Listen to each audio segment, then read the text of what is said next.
In 2014, Legendary Pictures announced that they were working with Universal Pictures to make a King Kong prequel simply titled Skull Island that would go beyond the original story and dig deeper into the mythology of Kong's home. However, following the success of the 2014 American Godzilla film, the two studios made a deal with Warner Brothers, and the script was rewritten to explicitly connect the two films into a bigger cinematic universe, and to set up another potential meeting between Godzilla and Kong in the future. To direct the film, the studio hired young American filmmaker Jordan Vogt-Roberts, who had made a splash with his independent coming-of-age film The Kings of Summer. And so, sporting an all-star cast, Kong Skull Island was released in early 2017, becoming the first film to finally step out of the shadow of the original and add new dimensions to cinema's oldest giant monster.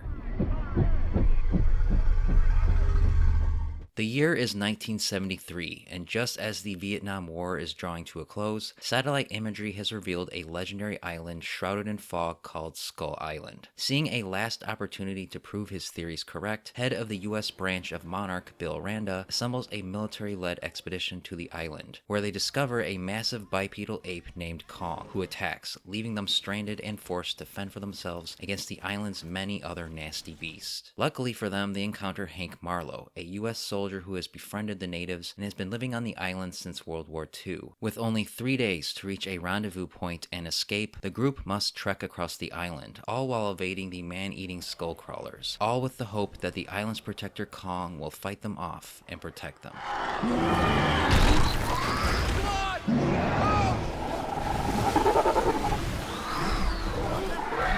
Kong Skull Island is exactly the type of film the franchise needed at the time it came out. After decades of remakes, homages, and half-baked sequels, this film finally sees Kong come into his own, growing beyond being a tragic lovesick figure into a hero monster the audience can root for. In accomplishing this, the film becomes an action-packed old-school creature feature of the highest order, done on a massive budget and supported with an A-list cast, and all of it is presented with a real sense of panache and visual flair by director Jordan Vogt-Roberts, making for a vibrant, fun, and gloriously over-the-top blockbuster that both fans of the original and newcomers alike can enjoy.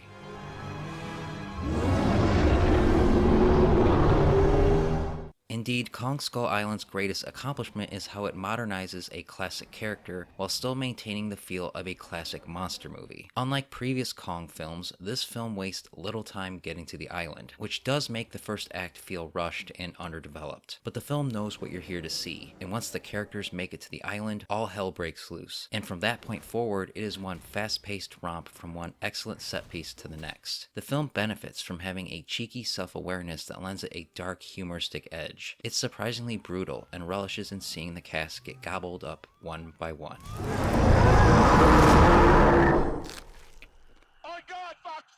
It's no surprise that the weakest link is the human characters, which are all well cast but one-dimensional. Most exist just to provide the film with a body count, with some, such as John Goodman, feeling criminally wasted, while others seemingly exist for no reason at all. With all that said, this is a great cast, and they work well with what little material they are given. The best performance is John C. Reilly as Hank Marlow, the World War II pilot stranded on Skull Island for 20 years. He is simultaneously the film's greatest source of comic relief and its emotional heart, and Reilly is a natural at conveying both, making him the closest thing the film has to a main character. The only other real standout is Samuel L. Jackson, who is absolutely in his element as Colonel Packard, a man who cast all his angst about the Vietnam War onto Kong. You can actually understand where he's coming from, making him a great human antagonist to root against. Tom Hiddleston and Brie Larson make for fine leads, but they exist mostly to look good during the many action sequences. Toby, Kebbell, Shea, Whigham, Jason Mitchell, and Corey Hawkins round out the cast, among many others, and they all have just enough moments to stand out so that you care at least a little when they die.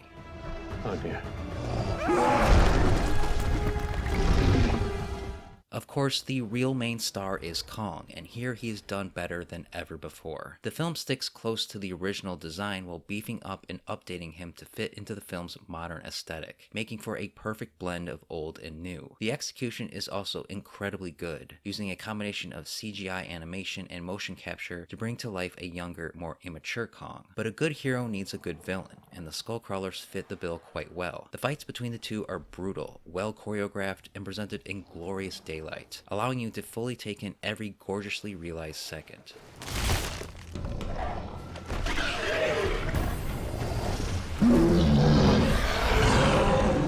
From an overall production standpoint, Kong Skull Island also impresses. Much of the movie was filmed in the actual jungles of Vietnam, which goes a long way towards making Skull Island feel like a real, tangible place, while also creating a distinct look that differentiates it from past versions. Jordan Vogt-Roberts' direction is really sharp, crafting some truly beautiful shots that capture the awe and majesty of Kong in ways never seen before. And while the music by Henry Jackman is a little on the bland side, it does contain a few memorable themes, and is supplemented by some classic tunes of the era that sets the mood perfectly.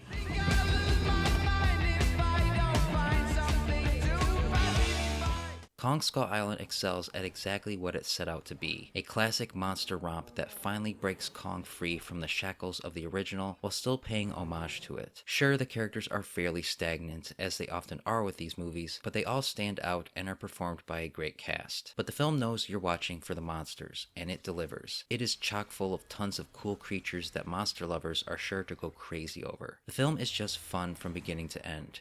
There's really no other way to describe it. It's not high art, but it doesn't aspire to be, and there's nothing wrong with that. As far as modern day creature features go, this is one of the best. For more reviews and opinions on all things King Kong, subscribe and stay tuned to Up From the Depths.